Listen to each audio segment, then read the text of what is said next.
Is this my beer? We're on. Legit, we are go on. for it. This week, the Dorks are doing a bonus episode.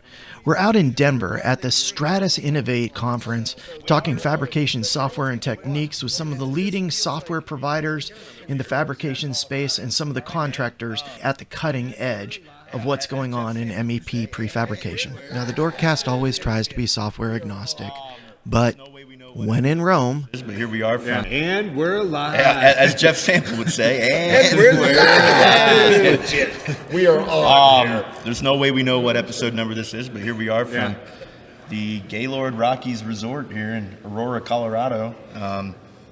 So Stratus GTP decided to put on their very first conference, Stratus Innovate. We planned the hell out of this one, man. Yeah. I think we started maybe 2 months ago. 2.5. Using official Dork planning Matt Tate style. wasn't nervous at all. Saying, really, we're doing this in 2.5 months? Matt and I might have vented with each other. Why don't we take a second and let the people we're talking to introduce themselves? Let's try to be professional. Why would we do here. that? All right, I Todd. think this is my first appearance on the This Dork. is It your is the first My appearance. goodness, thank you for having me here. So, Todd Libby, founder of GTP Stratus here. Really excited in that, as I mentioned this morning here, we were thinking, hey, maybe we'll have a few people show up, and all of a sudden we got 130 of the top mechanical electricals, coming out here and talking about workflow. So it was a good day, a fun day. Absolutely. Who's sitting next to you here? Matt Tate. Do we need to really go with Matt Tate? There could be listeners that don't know the Matt Tate. The Matt Tate. Yeah. Well, then, Matt, please introduce yourself. What you do at GTP. Yeah, Matt Tate. A few things. We wear a lot of hats at a startup here, but now primarily doing a lot of the project management for Stratus, a little bit for our Wireworks product, and not to be spitting a bunch of products here, but just trying to coordinate people's ideas into functional software. So Matt's actually in a little bit of a new role. And when Yeah, it did you is. Start that here? Yeah, it's been about three months now. Seen that kind of evolve over the past couple of years. Yeah. So I was kind of thinking maybe he has a little bit of talent, so I thought maybe we should try to elevate him. And damn it if he's not doing a good job. I think he chose wisely. I hate when that happens. Right. Yeah, I mean, it's something I'm seriously passionate about. It feels like we're part of a pretty big change in the industry and a shift in how people work.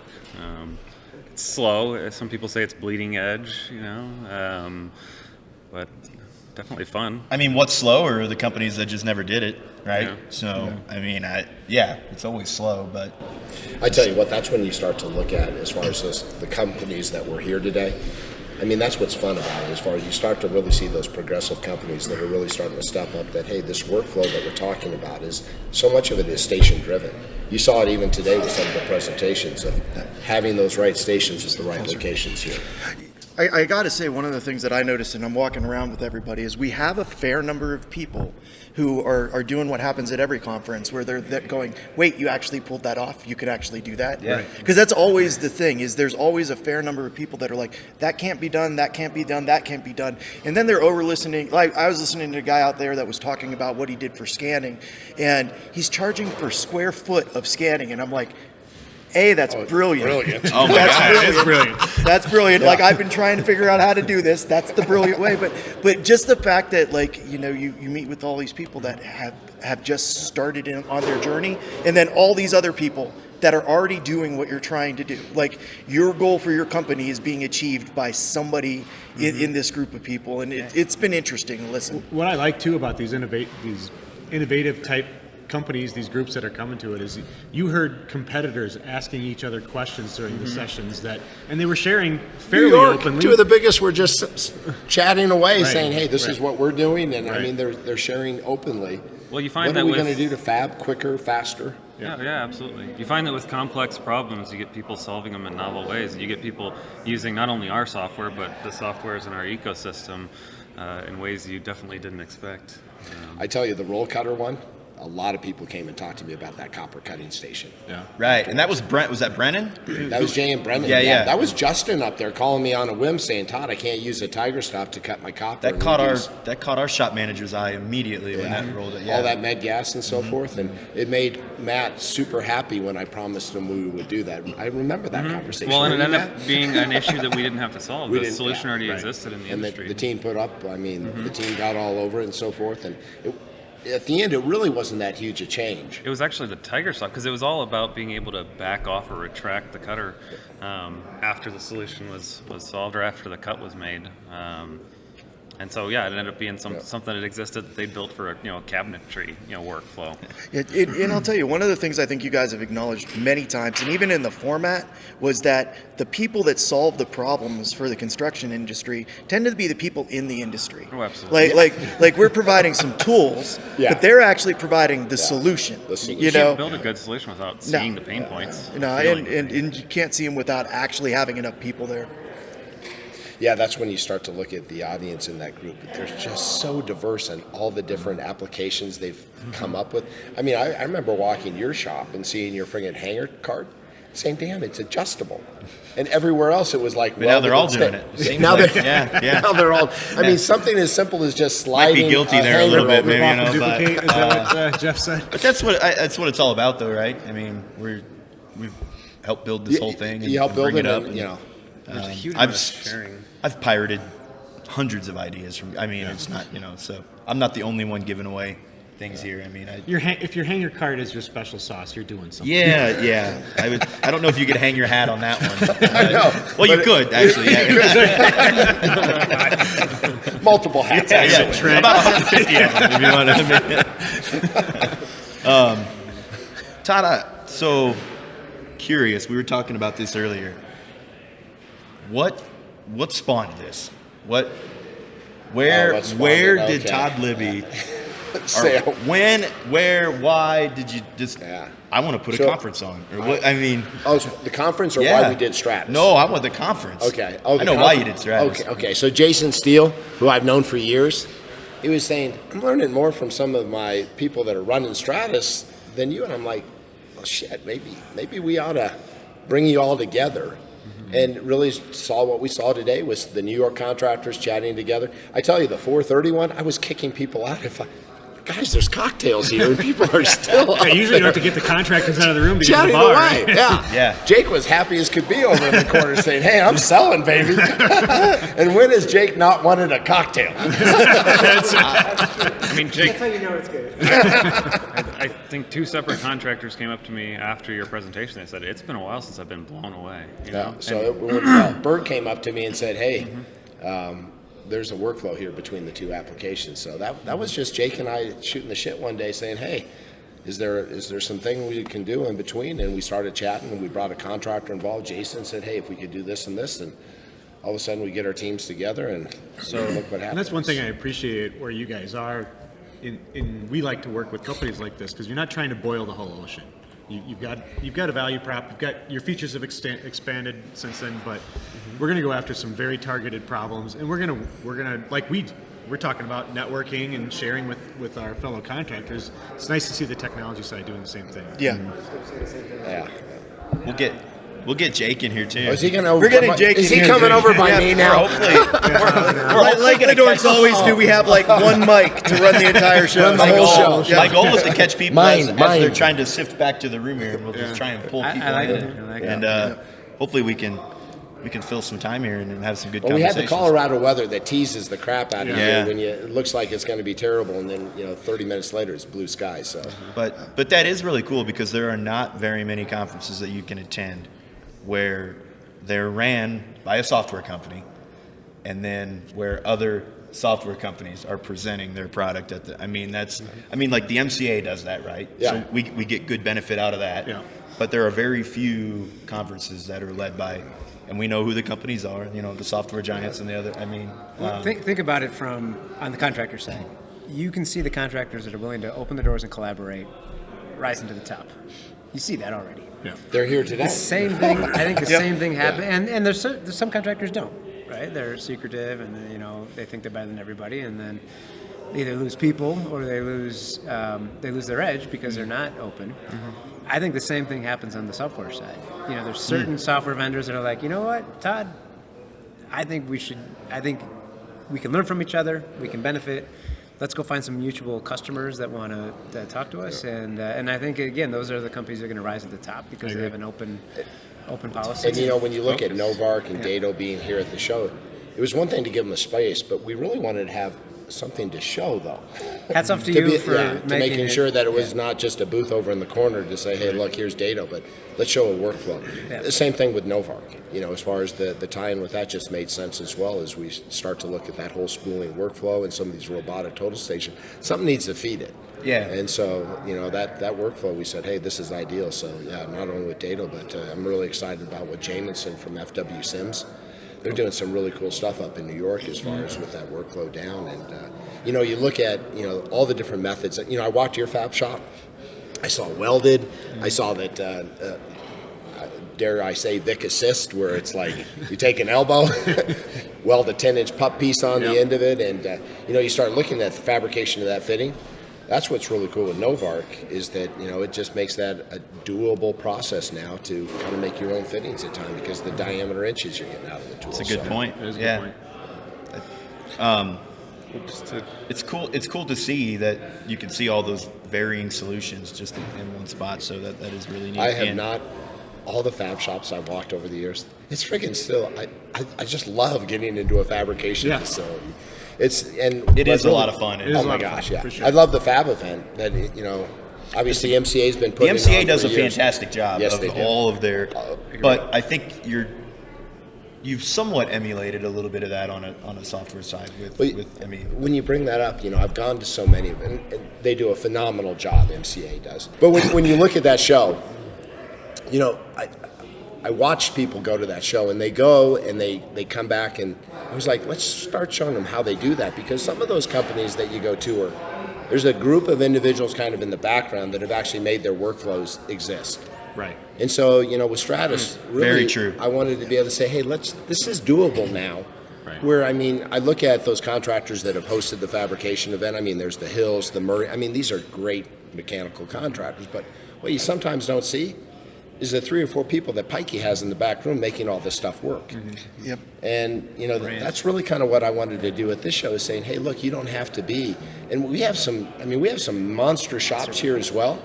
But we also have some smaller shops. Hey. We're live. You're going to be over here in a minute. Come on, Andrew. We also have some smaller shops. And you're one of them. I don't think you had any smaller, idea what we were doing with it until you Oh walked my in. gosh! So, you kept I saw the telling look me, in your eyes, like, oh my holy gosh. crap! How long did we chat? And like, Todd, you got to come see it. And when I did, I'm like, these guys have game. You're using the receiving, you're using the spooling. You're Well, using those the whole small shops parts. tend to be they can be very innovative because they have a smaller boat to turn, and they've had to always learn to do more with less. So they find those little cool workflows. And an asshole like me with a very long leash that gets to do what he wants. And people are like, oh my, Well, listen, your operation wasn't that dissimilar, though. No, The way you ran in the small fab shops, we can do the more dynamic stuff, and so you end up solving the problems. The other thing that happens though, if you don't come to a show like this, you assume sometimes that the promises that the software companies are making are things that people are actually doing, and then you do them, and then everybody's like, well, no one does that except for you, and no, even it. Can you spend the rest of the show on that? Because I tell you, I do these discovery calls where I'm trying to, and what I hear from contractors sometimes, your guy next door to you is doing that. Yes, the guy next door is doing it, and it's really interesting. And the small contractors, there's a lot of them here, and they're looking at this, and I think one of the things that they really get out of it is they can see what the bigger contractors are doing, and it's not a big lift for them to do it. To get there. Yeah, they only have to lift 3 Yeah. people. They don't have to lift an entire I organization. love 5-axis cutting machines and so forth, but the majority of what you guys cut is all, a lot of it's small bore, unistrut, all thread. You don't have to, great tools. You own one. Right. Yeah. You guys own phenomenal tool. But the thing is, you owned a Tiger Stop before you owned that tool as well. Right. And even the small shops that don't do as much volume, if you put some automated equipment in there, that's expanding what you can hit scope-wise with that business. Right. Yeah. And you're not going to be able to find more people. You're not going to be able to manage more people. It is super easy to manage a Tiger Stop. let's talk about easier grabs than that. Is even just being able to give a cut list or a report to somebody. Yeah. There are people who still aren't doing anywhere near to that. So, Well, that drove us in a lot of ways. Our development when we started, we were driving the Tiger Stop, but it really made us create our own standalone cut app because people were saying, hey, I'm really not ready for a tiger stop at this station, but I want the nesting. And, we built out that nesting, and I think, when you even look at what we do with spool checker and some of those things we do in the background, we talk about everything's authored in the software, but in a lot of ways, we're somewhat authoring in Stratus to give you that ability to make some revisions so you don't have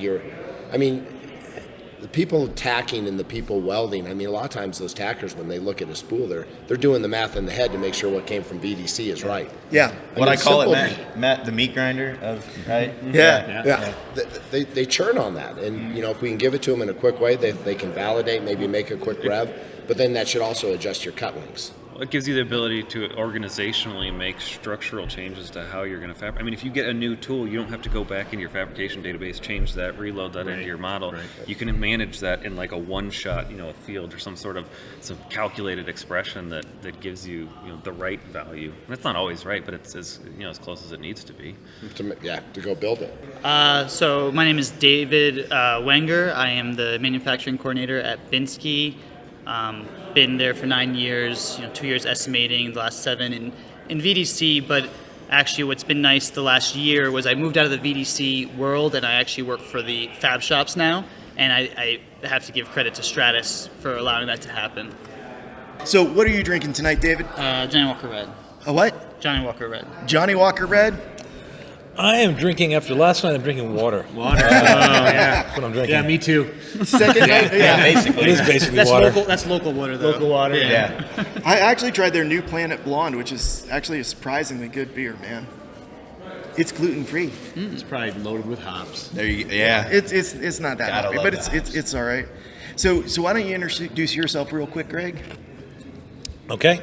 My name's Greg Davis, and I'm the director of VDC at Binsky Mechanical in Piscataway, New Jersey. Awesome. And what appealed to you about getting together and coming out to the Stratus Innovate? What was the reason to draw you here?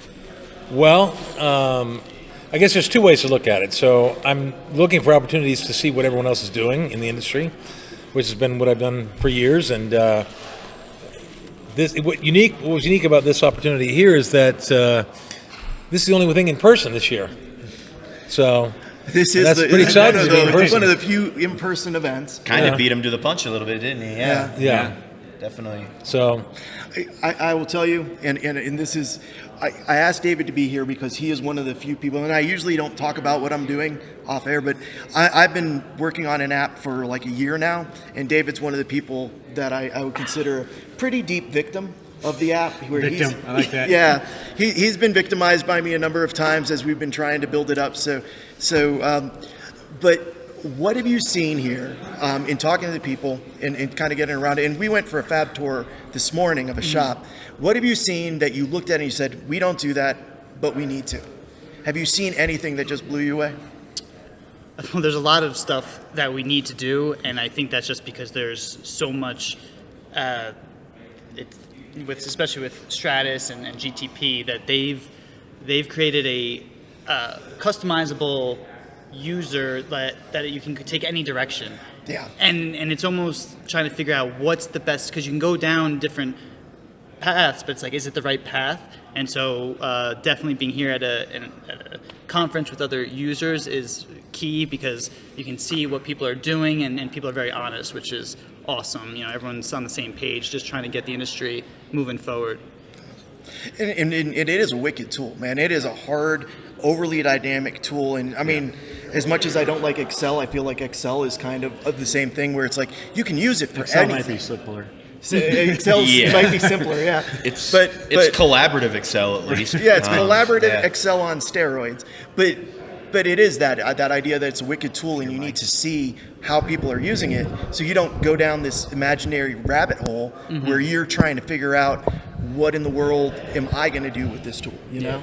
And some people may have already solved that issue. You might pick up some good pointers. We don't have to learn every lesson the hard way. Yeah, right? I yeah. feel like we fall into that pit sometimes, where we get really used to being tinkerers and kind of that age-old learn the lesson the hard way. But there's a lot of times a lot of people out there that have solved your problem. So these kind of things are really good. And we talked earlier about how we really liked this conference, to the fact that it's ran by a software company, but it seems to be very agnostic to other software companies and other people coming out here and Unless Todd's talking the software, Yeah, it feels yeah, a little yeah. bit like it's in the background. Like it really is about the processes and how we can all learn how to do this better. And I think that's what it's been appealing to me. If you guys, this is a little off the cuff, but you always have conversations in hallways. Has anything come up in the conversations in the hallways where you're kind of continuing a conversation that maybe ended up in a different direction than you thought? Well, I mean, the path we're going down right now is what's unique about Binsky and probably all of the Northeast. I mean, we're far ahead of others in the Northeast, but we're not prefabricating as much as in the West Coast. I've worked with companies over the years and have done. So, there's some nuances. It's all really in the details. The people here at this conference are top-level people from every company, and so those are the kind of people we like to work with regardless, and so we're trying to build the best VDC team in the world and find some of those good people ourselves. And, we found some of the details out about, we're trying to look at how we break down our work packages and how we group things together and what's really practical. So, and we have some idea about it, but okay, if we're batching hangers together, how are you doing it? Well, one company's got a rack that holds 150 hangers. So they roll them out 150 together at the same time. Well, that makes sense. Well, does it make sense to do 400 and 2 racks together or 1 rack together? Like all these little details, they're little parts of real true manufacturing that we're trying to all figure out together. Right. So I just think it's some of those little details we're figuring out. We're not like saying, oh, well, I can't believe people are prefabricating or they're modularizing things, or like that's not new. But right. They're like, okay, how are you doing it? What works? Yeah. So yeah. It's like, do you fabricate? Yes. Yes. Right. All of us. Right. Everyone raised their hand when they asked those questions. Yeah. Let's talk more about that. I couldn't believe the Autodesk guy gives a presentation, and he says he makes some joke like, "Hey, I'm been working with developers for a long time. Now that's not real estate developers, by the way." And he pauses, waiting for his laughter. Like, I was talking about software. It's like, okay. Yeah.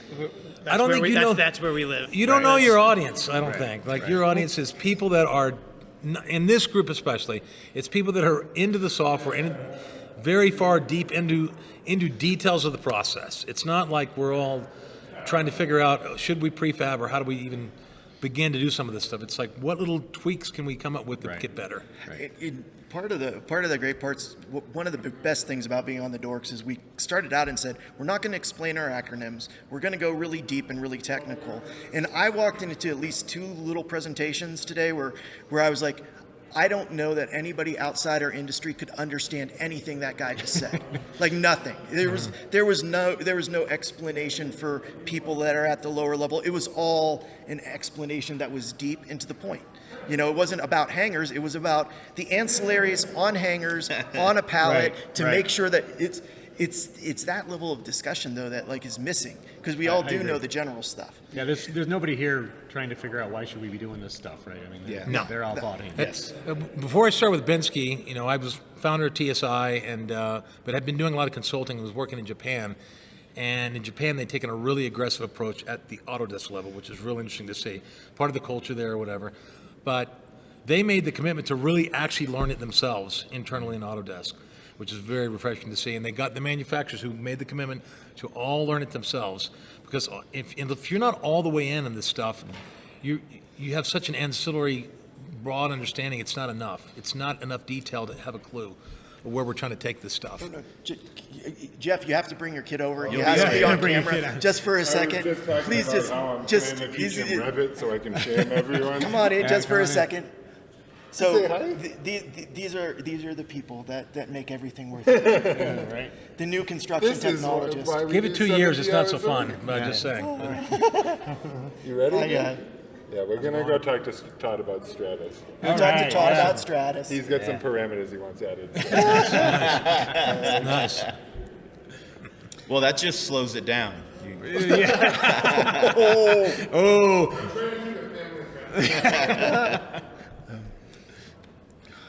All right, sorry. Sorry, we got to derail. Sorry, we had to bring. It's a little baby.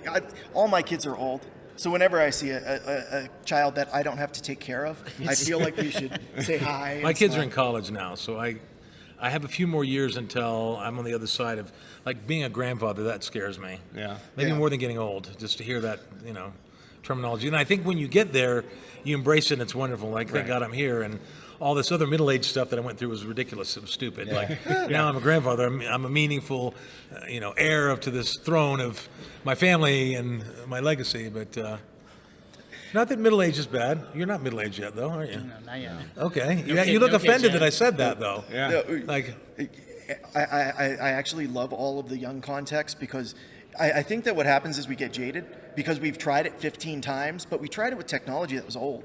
Like if you were trying what we're trying today with technology that existed 10 years ago, you're probably not going to get there. I mean, you might, maybe, but probably not. There's probably like what Greg described, how Binsky's trying to put together the best detailing team in the world, right? I guess maybe 10 years ago, the best detailing team in the world might have figured it out, but it's not going to happen on a large scale. Yeah. Not with what was available. Not with what's available now.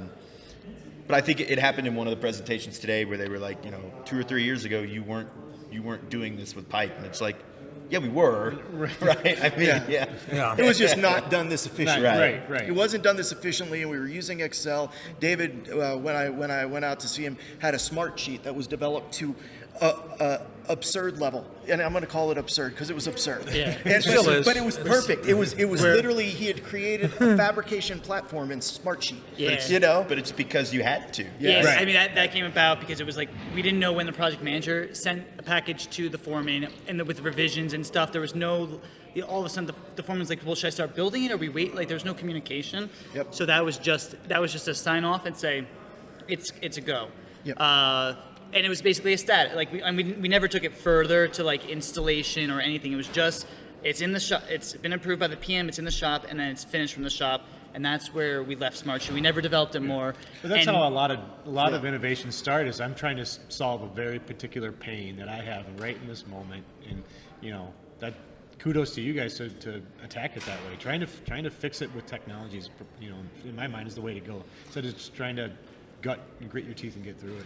are we getting to tech debt next? Is the discussion of tech debt, yeah, I'm going too far with that, or what? But one of the things We could talk about that. No. Hey, one of the things that you set up when you did that is, we talk about process and then people write down their process, and I think that's good. But when people have a process that they're using that everybody's signed off on, it's way easier to move it into the next thing. And the good news is, look Yeah, come into join. the goal. I guess is to take come on in. that smart sheet and move it completely into Stratus for the dashboards. And a year ago, I was asked, "Can we do it?" And I said no. And one of the reasons was the dashboards were slow, and they've now have sped that up. And so I have to look into it again and figure it out. And me and Jeff LOL have talked about this a lot, where you'll create a solution and then you need to look for it so that you don't have to keep developing it. If you can find somebody else who has the solution also, you can go ahead and let them do the development work for you, and you can kind of step back. Which, again, you have the process, and now that I have the process, I need to kind of match a solution with it, and that is a perfect way to go.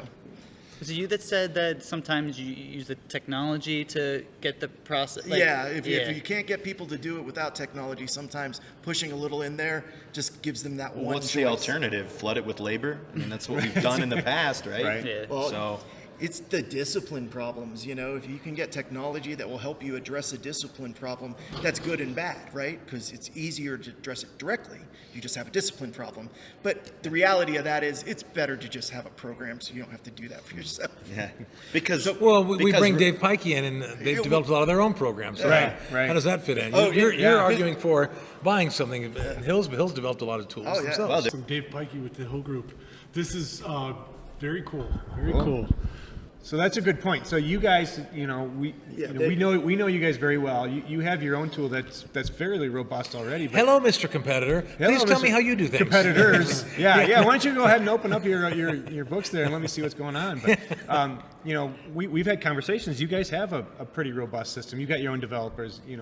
What brings you to Stratus then, the conference? Total transparency. So, first of all, the team that Todd and Jonathan and Jonathan have put together is significant. So look, our world revolves around the fabrication software, right? That's what we've that's what's been driving our business for 15 years. That's what took us to digital transformation and BIM and the next thing and the next thing. It's all been based on fabrication, right? That's the technology backbone. And who in America is supporting that right now? Like where Especially in innovation. who is innovating on the fabrication background, right? Who has our backs as mechanicals, right, and electricals and at-risk subcontractors, right? And that's to my mind, this is the team. As far as I can tell, this is the team. Now, so I was to say just two other quick A couple points other on companies that. might argue that when they're not Yeah, there. right. Yeah. I mean, there are. Yeah, There are there's a couple out there. couple Sure. out there. Yeah. No. But to your Yeah, 2 2 points. points. So we started building a platform before Stratus was, before GTP was really, in the game. Yeah. And so, Jonathan talked today about technical debt. I mean, think about not technical debt, but think about like, just, burning that much development, right? Mm-hmm. So I come into it maybe not looking at Stratus as like that's the next thing that's going to drive my business in particular, although it might, and I'm not discounting the fact that it may be, but primarily I'm here because there has to be a future of people that are supporting the fabrication workflow. And I think you've been consistent in that, because I can remember it might have even been 4 years ago, you standing with a group of contractors in front of everybody at AU saying, listen, we need to save MAJ format. We need to save it. We run our company on the MAJ. Yes, we're running and I think it's that communication that Stratus has heard, others have heard it also, I'm not discounting, but that we're already running our businesses on this. So if you take it away, we can't move to what you're at. You have to take us there with you. You have to take what we're doing now and evolve it. And I think that's hopefully what a lot of the people here are looking to do, is evolve their business rather than dramatically sidestep or pivot, because that's painful. And especially with the business your size, try to pivot a business that size. It's just it would be an uphill battle for anyone. I see there being a couple different levels of innovation, though, where this would apply to Hill, for example. So in the early days of Stratus, it was about, which I still say, Stratus does status, keeps track of changing of status. And then to what extent timekeeping is a goal or something that's going to do, okay, that's another opportunity for Stratus. And then you've got the purchasing side and the relationship with Ferguson and buying stuff out through, and you've done a lot of those things on your end. Mm-hmm. But now, of course, I've had conversations with Todd about this and where tools like Revisto are going, what Autodesk is trying to do. Now we're all looking at ways to project manage the model itself. And the Procore is not really quite there. And, you look at Plan Grid and some of the other tools, and we're never geared around the model. And what we've done for a long time, and that's been my career and yours, and it's been around that model. So now you're doing issue tracking in the model. And is Stratus going to go there? I don't know. But that's a big component. I've talked to Todd about that. You've got tracking and reporting off the information. And a lot of the stuff I was working on before joining Binsky was trying to pull information into a database between estimating and modeling, store that over time, build out analytics off of that. But all that process of having the data, having the information, and project managing through the model, that's where there's potential opportunity in the lift, I think, for Hill or anyone else with Stratus besides what we see today. And Dave, I have a question for you, and it kind of plays off what you said earlier, because you were talking about what you were developing at Hill Group, and what struck me wasn't what you were developing, which was awesome, but you said that your VDC workflow was mature. And I think that's something that you're also talking about, is we have the modelers have matured their workflow, and now it's what else is keeping this from being a complete system. And what you had brought up, what did you think the number one thing was? The thing you were working on was more schedule, right? And trying to really look at, we have the models now. Do we have real schedules? Do we have real understandings of what's going on? Yeah. So we have definitely been looking past the model to what other parts of the business can really have an impact. I mean, like a real dollar impact, like a real impact in terms of schedule, quality, our ability to complete, or for the love of God, help our margin, right? Like, what can really move the needle? And it's downstream. So we got to be better manpower schedulers. We've got to be better forecasters, right? And we've got to have a better handle on where we're at financially in a project in real time and retroactively to help make better decisions in the future, right? So and I look at that as two different ways, and this is something that Greg Davis here and I have thought about a lot. We've spent a lot of time, bouncing ideas off of each other in terms of, look, there's real time understanding where you're at in a job, and that's important. But there's also a feedback loop of understanding where did I fail and where did I win, so that I can inform my future estimating decisions. Because let's be super honest, right? Like a lot of times you win because you're better operationally, right? You were able to be better. You bid it at 0.8 and you came in at 0.78 or whatever. You know what I mean? You did a better job operationally at that, right? But in my mind, and I think Greg and I agree on this, a lot of times you win or lose at estimate. Because you've already dug a hole and there's no way out without knowing it, right? Or maybe you've won and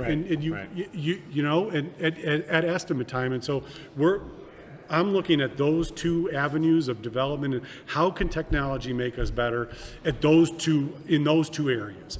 The estimate, winning or losing at the estimate, and then also obviously understanding where I'm at in real time and being more operationally efficient. Yeah, and to anybody out there that doesn't understand, Hill Group has been around in modeling for such a long time that is an established part of their business. And I don't know that you can really start down the estimating path and tying it into schedule and manpower until you have that piece, because that piece that's one of the bigger pieces operationally. Are we planning at a detailed level? That is right now the easiest way to plan at a high level of detail is through the model. Right. That's the way the planning's taking place. Right, through the model in the MHA format. Yep. And if that's a Stratus that is that bridge, that's great. If it's another product, that's whatever, right? But I'm here because, just to go back to the original question, I'm here because when I look around at this conference, look around at this table, the brains in America that are trying to think about that and how to get us to the next place, they're all here, right? It's you, and for the audience here, I'm just pointing at point at me. Sure. I'm pointing right to dropped a little smaller. Did I skip that? Yeah. I've known you too long. Whatever. That guy back there. Yeah. But it's us. It's us, boys. We're the ones that are trying to find out how to make that, how to bridge that, Yeah. And that's why I'm here. Right on, man. That's incredibly well said. Yeah. I mean, and I think that's why we frequent these things. I don't think it's any different. Those particular areas may not be the exact same things we're focusing on at that point in time, but we come here to learn. We come here to pick the brains of the people who know what the hell they're doing. Yeah. I mean, or the ones that care about what the hell they're doing, that are looking into this stuff. I do agree with Dave on what you said about the importance of the estimate. I would say, though, there's one other thing, and I'm finding even more over time at Bensky. As we get better and better at saving field hours, because we fabricate really, really well, and we're getting better and better and better all the time. As we do that, the question people always had is, if we have the data, the real-time analytics in the estimate, that makes the estimate better. If we have the real-time data on all the status of all the items in the model at any moment in time to say, here's our new estimate, here's how much time we think we have left, then that tells us, all right, I'm aware that I need to pull people off that job sooner, and they're not camping out on the job. Mm-hmm. And that's a sad or unfortunate part of the business, or they need to find more work and go do other things on a different job. But having that knowledge, it's becoming more and more critical, because we are getting better and better at saving field hours in places we didn't know we could. Mm-hmm. And so having that feedback loop at that point in time, at the model time, or even, which the model time is, we talked about the round trip between estimating and CAD over the years, but the Stratus offers another potential where there's an ongoing flow of that, where each status change informs that process potentially. And no one's really there yet with having a data set that does all that real time, but that's where we're trying to go. We're trying to connect all that data together. I like what you just said, the save hours in places. Because I've got PMs that I work with that say, hey, we saved hours doing this. Yep. And my devil's advocate argument is, no, I think we just quit throwing them away. Right. Yeah. It's like, Right. So Yeah. we did say we just quit. Yeah. It's like, I don't think we saved anything. We just did it the way you were supposed to, which is what we never did before. Right? So I didn't want to disrupt the trick, but we have that conversation. There's all some the sort time. of philosophical half empty, half full glass, or It's going to get meta. Yeah, it's going to get very meta quickly. We are in Very Colorado. quickly. We could help ourselves out and get to a different place. It's the high altitude, I think. Makes you think different. Chicken and egg, whatever we want to call it. Right. I'm Curtis Watson with GTP, Director of Customer Success. Russell Bass, I'm here with HT Lions. I'm on the sheet metal end. Very cool. Matt Miller with HG Lines, Senior Drafter, Piping. All right. And what are you drinking tonight? Right now, I'm drinking an amber ale. With the walrus on it. Yeah. Right on, This man. is good. And a little gentleman jack here. Yeah. Open up my. He's doing a little. Are you abstaining this evening? Not much of a drinker. Yes, we get it. We got a smart one at the table. Exactly. No, I just like to watch the antics. So I remember all this stuff. Yeah, and we got a good cornhole competition going out there. Yeah. And in the yard. we were just talking about the cornhole competition. We were saying they are probably talking about fab as they do the cornhole. Oh, there's fab being talked. Yeah, completely. Which is both good and sad. Depressing. Exactly. Like, I want to talk about football. Anybody? They're probably actually talking about the poor construction of the cornhole boards or something.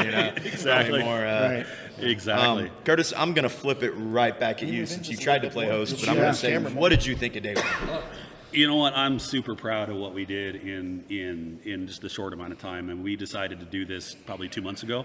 You had some people ask us, if there could be a user conference, and I felt like there's kind of a vacuum in the space for these kinds of things. I know that Applied does a great conference, really great conference. I've been there before, but one of the things that I've wanted to do specifically with Stratus is create a community. People who know Stratus hear from me all the time, and really introducing, which I wanted to bring Matt over to meet you guys, specifically and talk. And just because of that, I've seen everybody out there mingle and sharing ideas, and for that, it's a huge success. Just the fact that people are sharing ideas and talking. So, yeah, and 120 people, That's pretty incredible. Yeah. I mean, that really is. For a first go around, First go around during a pandemic. and it's Exactly. and it's a niche market. Yeah, I mean, absolutely. it's not. There's not any general trade contract. I mean, this is very specialty oriented. So Absolutely. I'll tip my hat to you guys. I think you guys put together something pretty cool in a short amount of time. So for HT Lions, what was the value in sending you guys? What are they hoping to see out of this?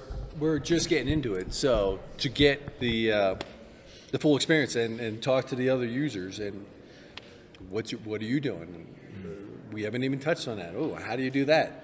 Just things you wouldn't pick up. Curtis is great. He's given us one-on-one training, but Well, not to fault everybody Curtis, knows a little bit. but not that to you don't fault to pick up. Curtis. But Curtis worked for UMC for years, so you're going to get Curtis's take on the Sure. UMC way. Sure. So it's nice to hear from the other contractors about all the different ways that they're working on things too. Yeah. Sure. And this really is a place to share kind of how these workflows come together and all of the different tricks. I have at least 3 things that I thought I was doing right in regards to hangers, and I'm listening to Curtis go over it, and I'm like, at least 2 of those are wrong. What I did? Well, you were going over hangers today, and I'm listening, and I'm like, He's wrong. and- Were you- I'm wrong, no, or you- I'm oh, wrong. okay, I'm like, We have that on recording. I was like- John Marsh said he was wrong. No, very wrong. I was being overly complex. Eli, amplify that. I was being overly complex. And I think that you don't find that out until you sit down with somebody else and you say, this is how I solved the problem. And then they come back and go, yeah, we solved that in like 2 steps. And the other guy's like, we solved it in 1 step. Yeah, You know? absolutely. I mean, the thing that I really wanted to get out of that class was hangers in particular are one where people are very afraid to do it because of there's this industry idea that it's very complex and there's so many uncontrolled factors and don't step that way. And the reality is, it's actually you can simplify it. You can build in tolerances. don't be afraid to take advantage of it. And there's like 101 ways to skin that cat, and there's a bunch of smart people in this room who are doing that. And just don't be afraid to take the step. And you guys, sheet metal is its own thing, and you're not hanging in the same way, and the hangers are a lot easier to put in when they're the bands, and it's just one or two bolts going up. Yeah. Have you guys thought about looking at it from the sheet metal side as you looked at all of these people doing it on sort of the plumbing and everything? I have looked at it. I'm in even less than Matt is here because we didn't really get started yet. I just been doing it with Curtis like the last 4 times or something like that. So I'm just starting to get even into Stratus at all. But I do see the value of getting the hangers implemented so it actually might not even come to me. The field foreman will be able to look at it and get what they need. If it's gripple or whatever, they know they can calculate the lengths that they're going to need right away, and then be able to order that stuff on a whole floor basis and know what they need. It'll get them a lot better than sitting there looking at a drawing and just picking off hanger points or whatever. And you can do gripple. I mean, that's the other thing is, I mean, are you gonna, is there a certain stock that you're to buy for gripple? Are you gonna cut it? Let's talk about gripple for piping, because that's absolutely a thing. Yeah, right? Yeah. I mean, it needs to be. Yeah. So as you got to talk to some of these people, and if you're just starting it out, does it live up to the expectation you had in terms of do you see yourself being able to get to your goals with the help of all of these different contractors?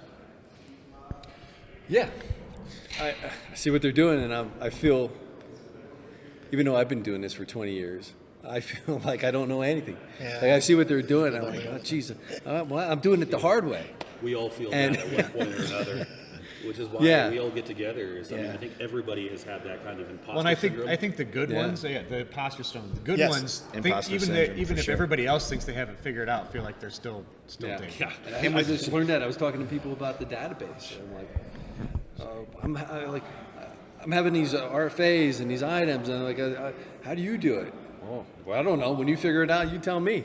Yeah. I'm like, Yeah. what? I'll say I thought I was the only one. I'll say with 20 years experience though, you have things that are much harder to learn and figure out conquered than this stuff. I mean, I guess this so. stuff is it's complicated at the surface, but the solutions tend to be pretty simple. I mean, you just have to find the right platform. You have to find the right set of tools, and then find the right guy to champion it and run with it. Yeah, absolutely. Finding that right guy is a big part of that too. But I'm the same way with you. I come here and I ask people, and I'm like, so how do you estimate your BIM? That's like the best question, right? How do you estimate your BIM? If you say productive labor as a percentage against productive labor, that's where Curtis started to flame out. It's amazing that's still us. Yeah. So tell me if the job is, so my BIM hours are going to be the same on a job with 48-inch welded carbon steel pipe versus 1-inch sloped PVC drain line, right? Yeah. So what do you think the percent of labor difference is going to be on those two? And which one's actually harder to draw? Absolutely. The 1-inch sloped pipe is Exactly. harder to draw. And you're like, so we actually moved 90% of the work into the shop and cut the labor hours down by 100, and now my ratio looks worse because I still spent the same amount of detailing hours, and I look like I'm being penalized and not being on. It's just one of those things where, we need a methodology to be able to take it back to, quite frankly, matching it up to just MCA labor. To be honest, I'm just happy that other people haven't figured it out either. I think sometimes I just feel like, I think we oh could my do a gosh, I'm glad that I'm not the month-long only one that's we could do a dying all the month-long time. podcast just on DDC budget. Absolutely. Yeah, Absolutely. absolutely. I was going to ask you guys. You said you're early on in your Stratus journey. I mean, is Stratus your big swing into whatever this next new world of construction is? What other kind of stuff is HT Lions looking at? Oh, yeah. Well, besides the Revit is, we're just about a year and a half into that on the piping side. That's a big jump too. That's a big jump. Yeah.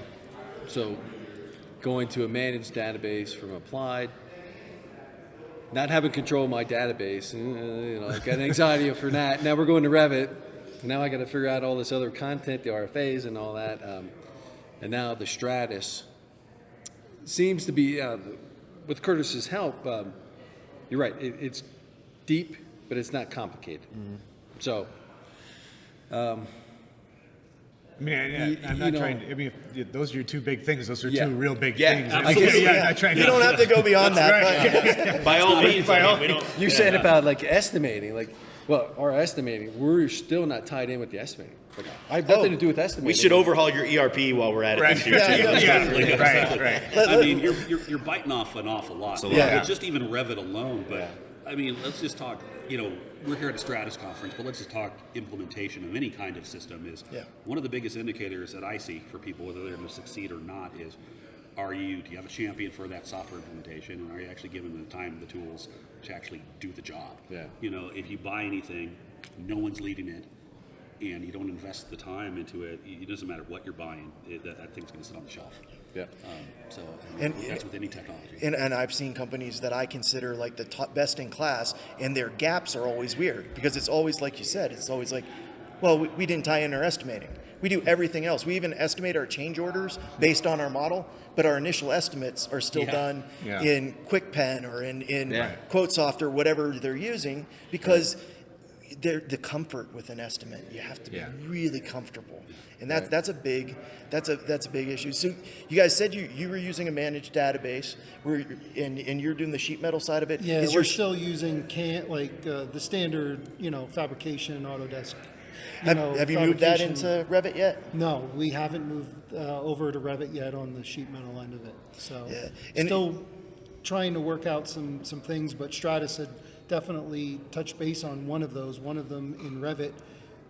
It's hard to tell when stuff is released for fabrication. It doesn't next market, I believe. So things could get fabricated twice, possibly in Revit. But with Stratus, if it gets imported in there, it would show that it's been fabricated and you could push it back. So that was one of the issues that we had with going into Revit from Fab or from CAD. So. I'm just super curious. What do you think the other major issue was, if you don't mind sharing? I'm mainly on the fabrication end of it, so I don't always know everything about it, but I know we had a couple of draftsmen look at it, and they were like, some of the things are we have. So our databases, like we started back 15, 16, 18 years ago with the TSI database. Mm-hmm. Yeah. Which was not 100% design line friendly. Yeah. No, totally was not. At that point, Sheet Metal developed their database, and they're still with that same database till to this day. Okay. And that's why it's not Revit compatible. Oh yeah, no, absolutely. Yeah, we still have off the original TSI database. Right. Yeah. So. I think and then what has it been? It's 2007, I think, is when we got that. 2006, so maybe somewhere around there. And it's just copying and not updating this. Well, we updated the database. We're running with the most recent version, but I think there's some old stuff in there that might be hindering some of the design line stuff. Those old vestigial and that's why we went to the managed content, because I didn't want to go through that whole database and try to make it compatible, and it was a tough choice, but I think that I've been inside of more companies' databases in the last year than I ever in my entire career, because I just had my database like yours, and it was a TSI database. So I really know that database. And after going through everybody else's, I was like, this is insane. It is insane, the difference in databases. I found out that just the icon files in a database can be so large that you can have like a 3 gig database. All right, and it's the same database as a 200 meg database, but you didn't realize that you weren't supposed to put big icons in there, and it's bloating your database. Absolutely. And like silly things like that you never notice until you go into Revit. You're in a new platform. You're looking back at your data and going, "What in the world are we doing?" Right. I actually ran a little hack program on it and watched a database go from 2 gig to 1 gig to I think I got it down to 500 meg, and that in significant increase in efficiency. Wow. It's just the little PNG files. Yeah. They were like really high color, high contrast, high bit, and they had metadata. Some of them had metadata. Why does your icon need metadata? It does not. But it takes up space, takes up that database. Well, I might want to use GIFs. GIFs. Oh, that would be awesome. That would be awesome. But you go to a place like Applied or one of these other management places, and they've looked at 100 databases. Yeah. So they know. you know. I always feel like a child when I look at people's databases, and I'm like, this You're is kind of a child. You are. Everybody's, it's like it's a fingerprint, man. Oh, yeah. It's, you can see everybody's, everybody's kind of signature on these things, but. Yeah, it was Scott's databases all look the same. Yeah. Everybody knows when they have a database by Scott. You now have you have the fingerprint of Scott on your database Scott because it's fingers. ATSI. Okay. Yeah, and he's got this style of designing them that's so apparent to people that are in databases because it's like that's the folder structure, that's the data structure. Absolutely. You know, and it's weird. It's really weird. And sometimes it just doesn't sit with you, not to besmirch anybody, but I remember the first time I saw building data's folder structure. Makes perfect sense. Did not make sense to me, in terms of the way that I like to organize and think about organization. But I mean, it's just there's not a right or wrong, and it's and I think you hit on it with database work or with Stratus or Revit is. Nothing of what we do is rocket surgery, as I like to say. It's just a lot of really small steps that you have to be very studious about. Yeah. I mean, that's it. I mean, nothing we do is like, you can't teach. I mean, for example, not to plug field orders, I taught my 12-year-old and 14-year-old how to draw stuff on field orders on an iPad app. So, Yeah. I mean, it's amazing how accessible that stuff is. Don't put them in BIM. Don't Oh, put no, it no, in. no, no. Like, I got a great, love them, right? Yes, absolutely. I have a great detailing story, a detailer love story. Do you mind if I just tell you? Go ahead. Really Go quick? for it, man. Let's give you. That's why we have So, this stuff. we're allowed to swear on this one? Yeah. Yeah. All right. Hey, yeah. Fuck So yeah. are your boss. Oh, yeah, exactly. As long as Todd's okay with it. Exactly. Yeah, fuck yeah, let's do it. So, just so you know, everybody here has been a detailer at one point or another. Yeah, and detailers are the most loved of all We are mechanical. appreciated and Yeah. and we are definitely. I got a lot of trophies. Yeah, exactly. Super appreciated. So a few years back, I was in a wedding, it was the rehearsal dinner, and we're sitting around the table, and we're going around the room, and you're going, hey, I'm Curtis, hey, Jonathan, yeah, blah, blah. We start talking, and the guy next to me is like, hey, what do you do for a living? Oh, yeah, I work in construction. Really? And I mean, yeah. Well, what do you do exactly? I draw drawings, I do drawings. Really? And I'm like, yeah, so I do the drawings that for the guys to, show them like where to do the plumbing and piping and the sheet metal, trying to keep it. And he goes, you're a fucking detailer. I'm a fitter. And I'm like, shit. And I'm just like, would like to crawl under the table right now because I'm forever a detailer. And you couldn't even escape it at a wedding rehearsal dinner. Yeah. So there you go for all you There you go. detailers out there, love to you. Bimming ain't easy. Yeah.